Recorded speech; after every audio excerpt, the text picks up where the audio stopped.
J'ai succédé à ma mère à ce poste et à mon père avant elle, ce qui couvre donc de nombreuses années. À 4h42 du matin, un appel a contourné tous les canaux habituels du palais, et la personne demandée n'était pas le roi, mais Catherine. Au bout du fil, le duc de Kent faisait, semble-t-il, une ultime confession urgente concernant l'héritier de ses plus précieux joyaux de la couronne.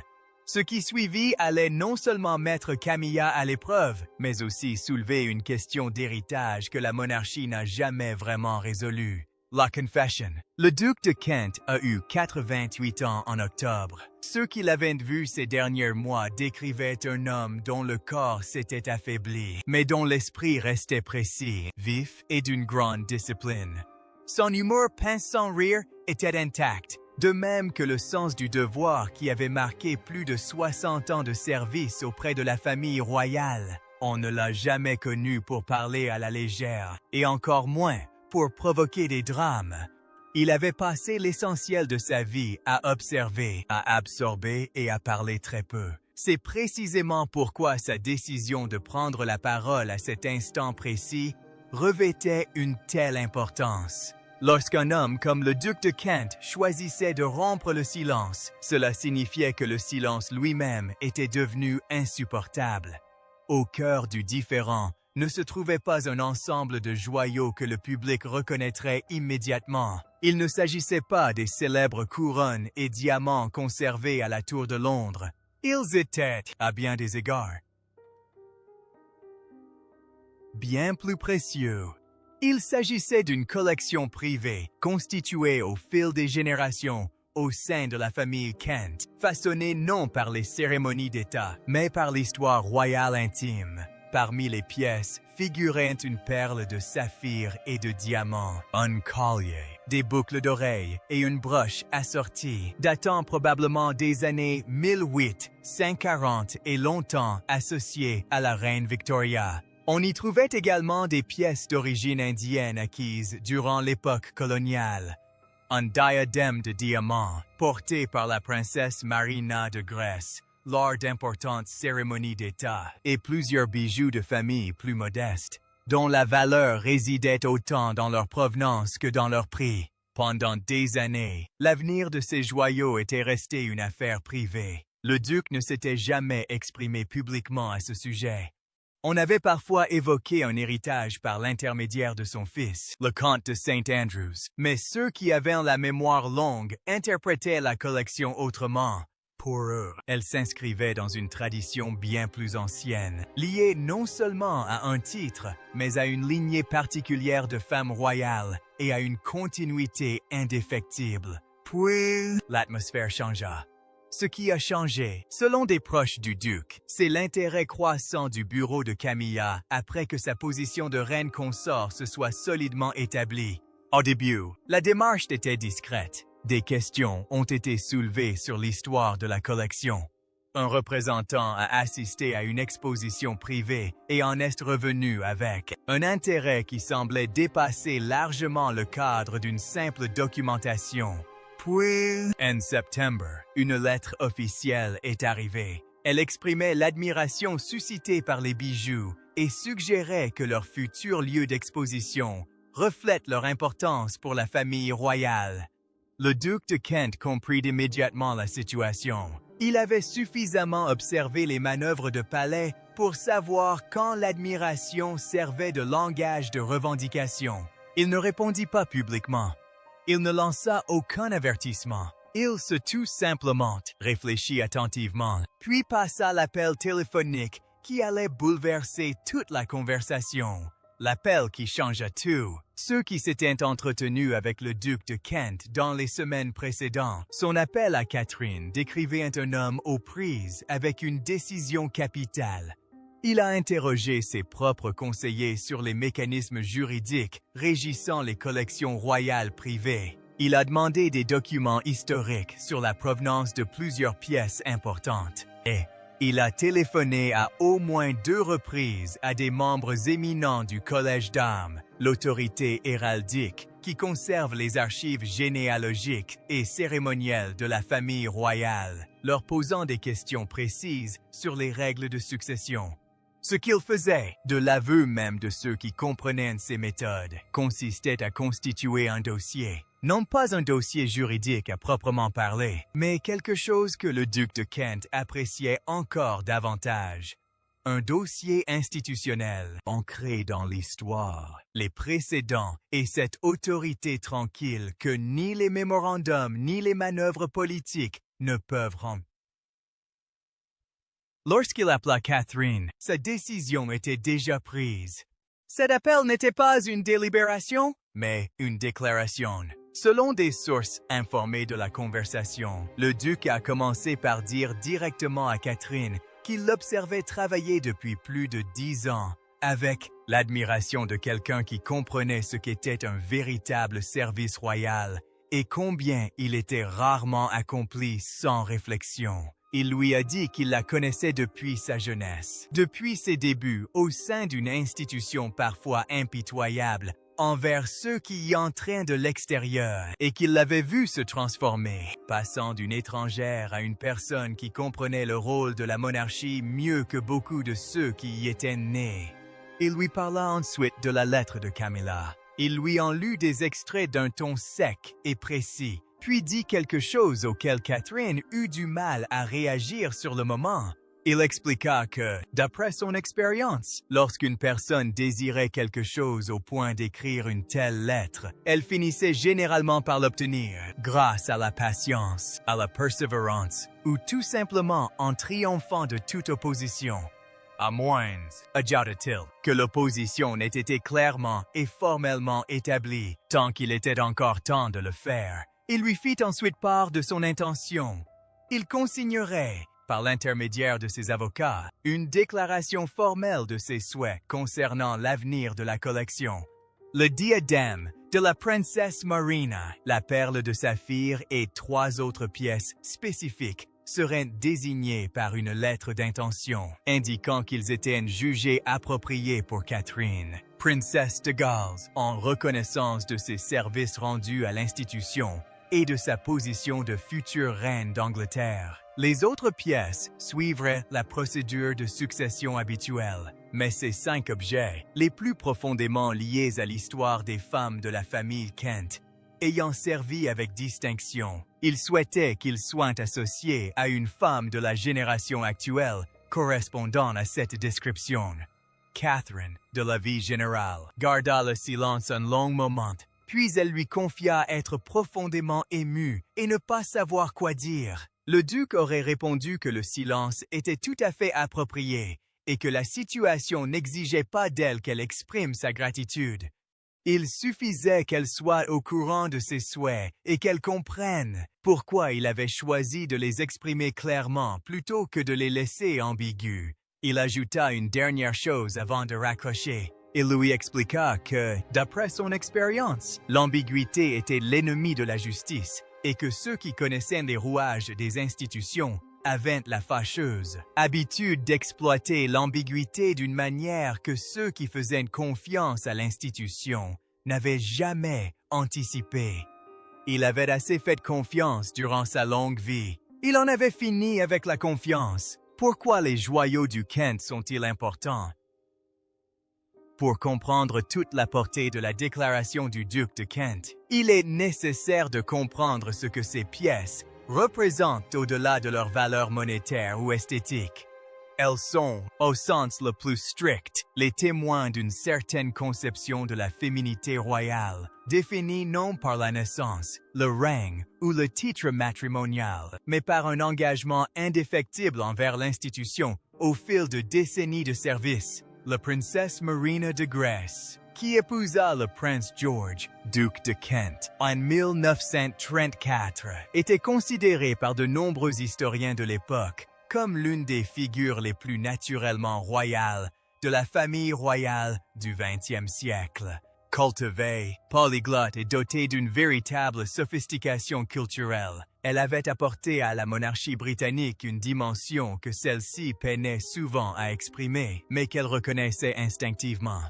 Dotée d'une distinction authentique, qui conférait à l'institution une importance accrue par sa seule association, elle porta nombre des pièces aujourd'hui en question, lors d'événements d'une importance historique capitale. Le diadème de diamant apparut lors de cérémonies officielles pendant 3 décennies. La perle de saphir fut photographiée lors du couronnement de 1953.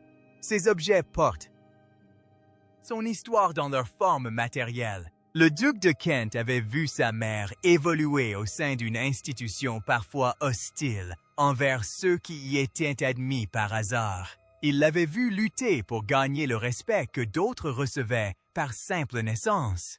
Et depuis la mort de la princesse Marina à Ninette, en 1968, il avait entretenu pendant des décennies une relation privée avec ces objets, une relation qui dépassait la simple possession pour s'apparenter à une forme de transmission. Lorsque le bureau de Camilla s'était renseigné, il ne s'agissait pas, selon le duc, de simples bijoux. Il s'agissait d'intégrer à l'identité de Camilla le capital symbolique accumulé de l'héritage de la princesse Marina. On avait demandé à faire de Camilla l'héritière d'une tradition à laquelle elle n'avait pas contribué. Le duc de Kent trouva cela inacceptable. Et sans embâche, son admiration pour Catherine n'était pas fortuite. C'était un choix délibéré. Il l'avait vu aborder son rôle avec un sérieux qui, selon ses proches, lui rappelait celui de femme qu'il avait connue et qui comprenait instinctivement que le service royal n'était pas une performance, mais une vocation. Il l'avait vu développer une véritable expertise dans des domaines qu'elle aurait pu se contenter d'effleurer. Il l'avait vu supporter le poids du regard public durant sa maladie, avec une dignité qu'il reconnaissait comme authentique et non feinte. À ses yeux, c'étaient là les qualités auxquelles les œuvres de la princesse Marina méritaient d'être associées, et la décision finale lui revenait. Le bureau de Camilla découvre la vérité. Le premier signe d'un changement de situation parvient à Clarence House non pas par les voies officielles, mais par le réseau informel de renseignement du palais, qui a toujours fonctionné en parallèle des communications officielles. Une lettre d'avocat, consultée par une personne qui n'aurait pas dû y avoir accès, mentionnait de manière succincte les intentions du duc de Kent concernant plusieurs pièces de la collection privée. Le résumé ne mentionnait aucun nom, mais le contexte était sans équivoque. La principale conseillère de Camilla reçut l'information un mardi après-midi et passa l'heure suivante à vérifier, auprès de 2 sources distinctes, l'exactitude du résumé. En début de soirée, une demande d'information soigneusement formulée fut adressée au secrétaire particulier du duc de Kent, un interlocuteur qui lui semblait étranger, un lieu où l'accès n'était plus automatique, où l'implication n'était plus attendue. Présenté comme un suivi de la lettre de septembre concernant la documentation historique, la demande reçue du secrétaire particulier du duc reçut une réponse le lendemain matin, brève, voire abrupte. Le duc avait réglé la question de l'avenir de la collection. Tous les documents pertinents étaient entre les mains de ses avocats. Il n'y avait plus rien à discuter. À Clarence House, le silence qui suivit cette réponse fut perçu comme pesant par les témoins. Camilla avait compris, dès l'instant où elle avait entendu parler de la collection des mois auparavant, qu'il ne s'agissait pas de pièces qu'elle pouvait simplement demander. Elle avait compris que la démarche devait être prudente, réfléchie et s'inscrire dans une logique de préservation du patrimoine plutôt que d'acquisition personnelle. Elle pensait agir avec prudence. Elle croyait que la lettre de septembre avait trouvé le ton juste. Elle s'était trompée. Et le duc de Kent, avec une méticulosité qui témoignait de décennies d'observation attentive des manœuvres de palais, n'avait pas simplement décliné sa demande implicite. Il avait, de manière préventive et formelle, réorienté tout son travail. Les éléments qu'elle avait imaginés pour enrichir son identité cérémonielle seraient désormais associés à Catherine. Camilla n'a pas exprimé publiquement sa réaction. Elle ne disait presque rien à ses proches, mais le personnel du palais, qui l'a vue les jours suivants, a décrit une femme qui semblait traverser une période difficile, marquée par un profond travail intérieur. Ses engagements publics se sont poursuivis avec un professionnalisme exemplaire. Ces communications privées se sont réduites à l'essentiel. Un conseiller de haut rang a noté, avec une discrétion calculée, que l'atmosphère dans ses bureaux durant cette période était tendue. William est mis au courant. Catherine a informé William le soir même de la nouvelle. Elle ne l'a pas présentée comme une victoire et n'a pas évoqué ses conséquences pour Camilla. Elle lui rapporta les propos du duc, lui lut plusieurs passages qu'elle avait notés immédiatement après l'appel, puis lui demanda son avis sur la marche à suivre. La réponse de Guillaume, d'après ceux qui étaient au courant de la conversation, fut mesurée, laissant entendre qu'il avait immédiatement saisi toute la portée institutionnelle de ce qui s'était passé. Il posa plusieurs questions précises.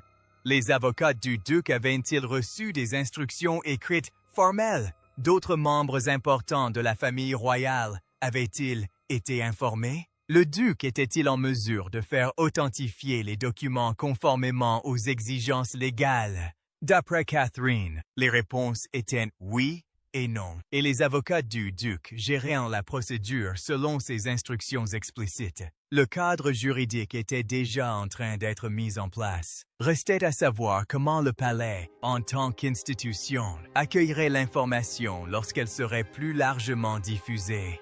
Ce soir-là, William passa 12 appels. Le premier fut adressé à un conseiller constitutionnel de haut rang, avec lequel il avait étroitement collaboré sur des questions de jurisprudence royale. Il décrivit la situation en termes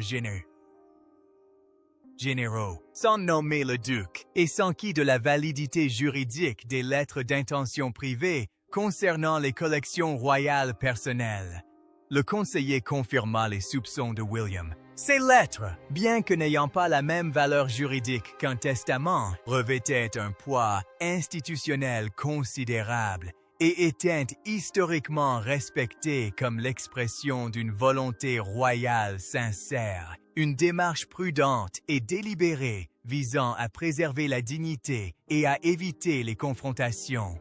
Le deuxième appel était destiné à la princesse Anne. La réponse d'Anne, comme on pouvait s'y attendre de la part de ceux qui la connaissent, a résumé la situation en quelques secondes. Un membre âgé de la famille royale a clairement exprimé sa préférence quant à l'avenir de sa collection privée. Cette préférence a été consignée. Clarence House avait entrepris des démarches concernant la collection. Ces démarches ont désormais été interrompues. Quelle a été la complication exactement? Demanda-t-elle. William répondit que la difficulté résidait dans la gestion des conséquences, sans causer de dommages institutionnels durables. Anne resta silencieuse un instant, puis dit quelque chose que William sembla trouver à la fois utile et, comme à son habitude, très direct. Elle affirma que la véritable question n'était pas de savoir comment gérer les conséquences, mais si ces conséquences nécessitaient d'être gérées. Le duc de Kent avait pris une décision privée concernant une propriété privée. Le bureau de Camilla avait outrepassé ses prérogatives. La situation s'était apaisée d'elle-même. La seule façon pour que la situation se complique, suggéra Anne, serait que quelqu'un tente de la rouvrir. Personne n'a tenté de la rouvrir, apprend-on au roi. Charles fut informé de la situation 3 jours après l'appel de Catherine au duc de Kent par son secrétaire particulier lors d'une réunion matinale qui abordait plusieurs questions importantes de la maison. Le résumé était factuel et concis. Le duc de Kent avait fait part de ses intentions officielles concernant sa collection privée. Les documents étaient entre les mains de ses avocats. Les détails seraient finalement consignés par écrit. Charles resta silencieux, absorbé par ces informations, pendant ce que les personnes présentes qualifièrent de silence inhabituel. Il posa une question. Camilla avait-elle été mise au courant? Son secrétaire particulier confirma que le cabinet de Camilla semblait déjà être informé par des voix dont la transparence restait floue. Charles n'appela ni William ni le duc de Kent. Il ne donna aucune instruction à son secrétaire particulier quant à la réaction du palais. Au lieu de cela, il demanda à poursuivre la réunion d'information et, pour le reste de la matinée, il honora ses rendez-vous avec une attention soutenue, une manière reconnue par ses collaborateurs de gérer les informations qu'il ne pouvait traiter immédiatement. Sa position personnelle, telle que perçue par ses proches, était marquée par un profond conflit intérieur. Il respectait l'autonomie du duc de Kent. Il comprenait, instinctivement, les raisons de ses décisions et leur caractère officiel. Mais il comprenait aussi le message implicite que le choix du duc véhiculait à propos de Camilla. Parmi ceux qui avaient observé la monarchie de le plus près et le plus longtemps, certains ne reconnaissaient pas la légitimité de Camilla à l'héritage symbolique de la féminité royale. Si Regette, même exprimé en privé, pesait lourd sur Charles. Ce soir-là, il s'adressa à Camilla, non pas sur les détails. Il ne pouvait les aborder directement sans prendre en compte toute l'ampleur des événements. Mais, comme l'ont rapporté ceux qui étaient au courant de la conversation, sur l'importance de se concentrer sur son œuvre véritable, plutôt que sur ce qu'elle aurait pu imaginer y ajouter. C'était un conseil prodigué avec précaution. De l'avis général, il fut reçu avec une grande difficulté. Le bilan institutionnel, lorsque les principaux conseillers du palais commencèrent à discuter des implications de la déclaration du duc de Kent dans les semaines qui suivirent. Il ne s'agissait pas simplement d'une analyse des souhaits privés d'un homme âgé. Il s'agissait d'un règlement de compte face à une tendance que plusieurs observaient se dessiner depuis un certain temps. Le duc de Kent n'avait pas agi seul. Il avait été le symbole visible d'un sentiment plus profond au sein de l'institution que le cabinet de Camilla ne l'avait compris ou reconnu. Parmi les membres de la famille royale qui avaient traversé la période la plus tumultueuse de la monarchie, qui avaient vu l'institution encaisser le choc du mariage de Charles et Diana et de sa dissolution, qui avaient ensuite assisté à la lente réhabilitation de Camilla, passée de figure controversée à reine consort, subsistait une réserve persistante et soigneusement dissimulée. Il ne s'agissait pas d'hostilité, ni d'un refus d'accepter la réalité de la situation de Camilla. C'était quelque chose de plus subtil et de plus durable. Une conviction, partagée en secret par plusieurs personnalités importantes, que les symboles et les artefacts de la féminité royale, accumulés au fil de générations de services institutionnels authentiques, n'étaient pas à la disposition de quiconque portait un titre. Qu'ils appartenaient, d'une manière essentielle, à une lignée d'engagement démontrée, engagement qu'aucun mariage ni aucune élévation ne pouvait court-circuiter. Le duc de Kent, membre de la famille royale depuis plus longtemps que la plupart de ses membres actuels n'étaient nés, avait exprimé cette conviction de la manière la plus concrète qui lui fut possible. Il avait confié les biens dont il avait la charge à la femme qu'il considérait comme l'incarnation de cette lignée dans la génération présente. Les analystes constitutionnels informés de la situation ont relevé la grande retenue de cette décision. Le duc n'avait fait aucune déclaration publique. Il n'avait accordé aucune interview. Il n'avait tenté ni d'influencer l'opinion publique, ni de susciter la pression des médias. Il avait agi comme l'ont toujours fait les personnes influentes au sein des institutions, lorsqu'elles souhaitaient exprimer un point de vue que la structure officielle ne pouvait aisément intégrer. Il avait œuvré dans le cadre des règles, utilisé les mécanismes à sa disposition et créé un fait établi, difficile à contester et impossible à réfuter. Le statut juridique formel de sa lettre d'intention demeurait, comme l'ont reconnu ses avocats, consultatif et non contraignant.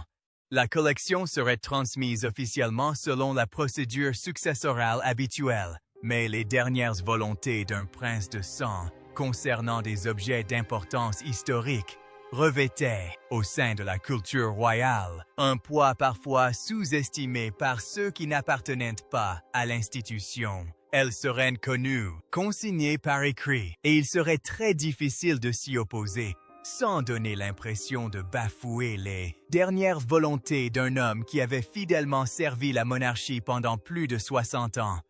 Les conseillers de Camilla l'avaient compris. C'est pourquoi, après le choc initial de la découverte, Clarence House ne réagit ni par une protestation, ni par une réfutation. Elle garda le silence.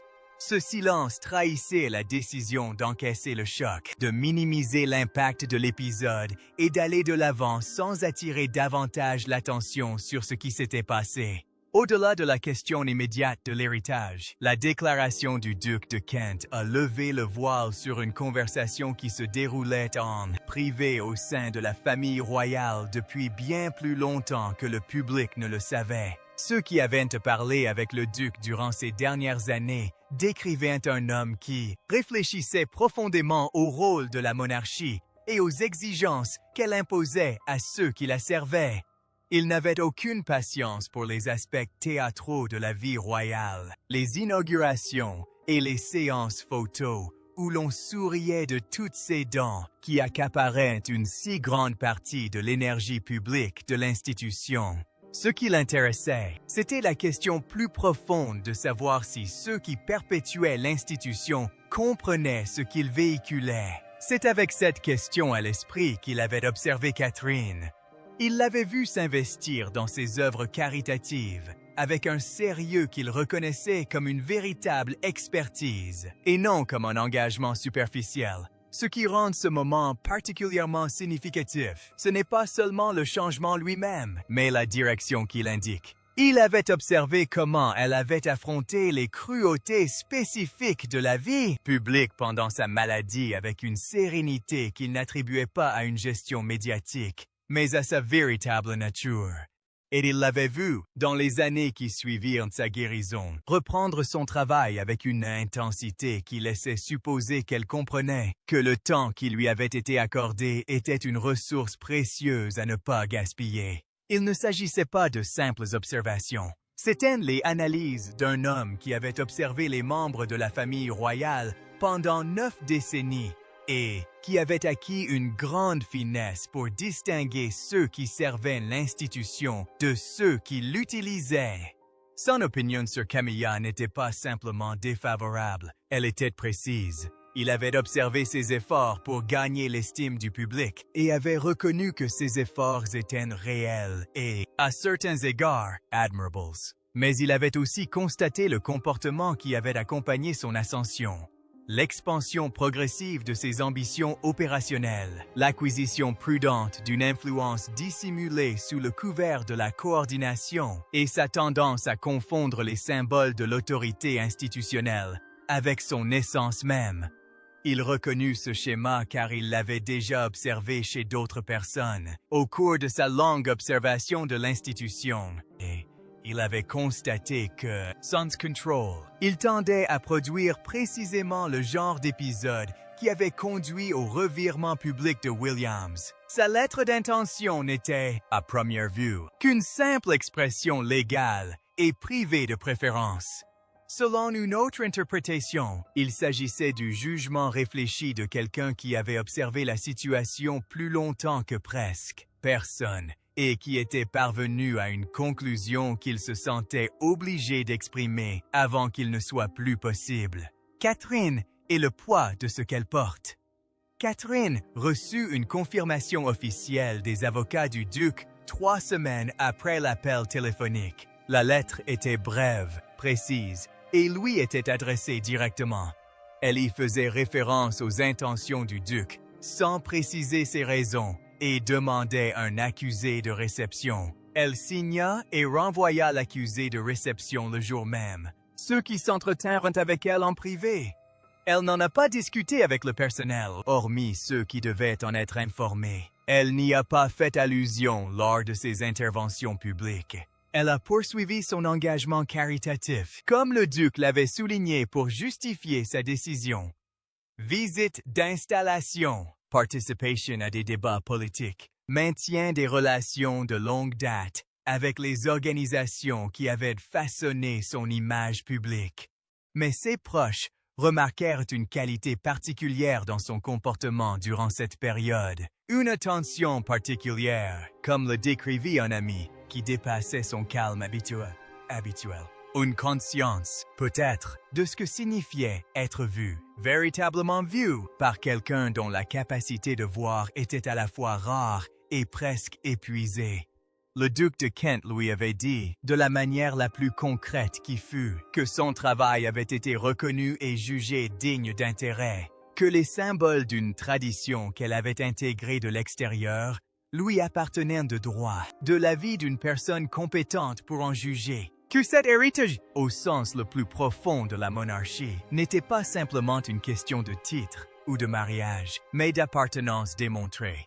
Un sentiment d'appartenance forgé au fil d'années d'engagement sincère, sérieux et sans gloire envers une cause qui nous dépasse. Pour Catherine, qui avait passé des années à gérer la tension entre le récit public de sa vie et sa réalité privée, ce n'était pas rien. C'était, discrètement, une forme de reconnaissance qu'aucun communiqué de presse ni sondage d'opinion ne saurait remplacer.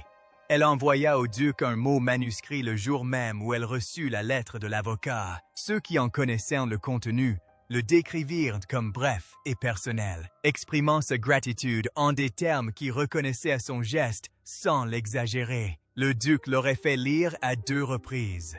Le bilan à long terme, alors que les semaines se transformaient en mois et que l'épisode immédiat s'enfonçait dans la mémoire collective des initiés, il ne restait plus seulement l'histoire des bijoux, des lettres ou des coups de téléphone passés au petit matin. Il restait une question sur la nature de la légitimité royale et sur la manière dont elle était réellement conférée. Les mécanismes officiels étaient, quant à eux, parfaitement clairs. Titre, mariage, nomination, succession. Telles étaient les structures juridiques et cérémonielles qui déterminaient qui occupait quelle position. Mais la monarchie avait toujours fonctionné selon une logique qui dépassait le cadre formel, une forme de légitimité interne conférée non par la cérémonie, mais par le jugement cumulatif de ceux qui connaissaient l'institution de l'intérieur. L'approbation de ceux qui l'avaient observé le plus longtemps, la reconnaissance de ceux dont la vie au service des autres donnait du poids à leur jugement. Le duc de Kent avait exercé cette légitimité interne de la manière la plus directe qui lui était permise. Il avait examiné le cas des 2 femmes dont les droits à un certain type d'héritage royal étaient contestés et il avait rendu un jugement. Ce jugement n'était pas contraignant. Il n'était pas absolu, mais pour ceux qui comprenaient le fonctionnement réel de la monarchie au-delà des apparences, cet événement revêtait une importance qu'aucune déclaration officielle ne pouvait véritablement égaler. Camilla poursuivrait son chemin. Elle s'acquitterait de ses fonctions avec le professionnalisme qu'elle avait acquis au fil d'années de réhabilitation minutieuse. Elle participerait aux cérémonies d'État, représenterait la couronne lors des événements officiels, et réaffirmerait progressivement l'identité publique que le revirement de William et la déclaration du duc de Kent avaient temporairement perturbé. L'institution s'adapterait à sa situation, comme elle l'a toujours fait pour ceux dont la position l'exigeait. Mais le jugement discret d'un homme qui observait la situation depuis avant même la naissance de la plupart des membres actuels de la famille royale resterait inscrit dans les annales.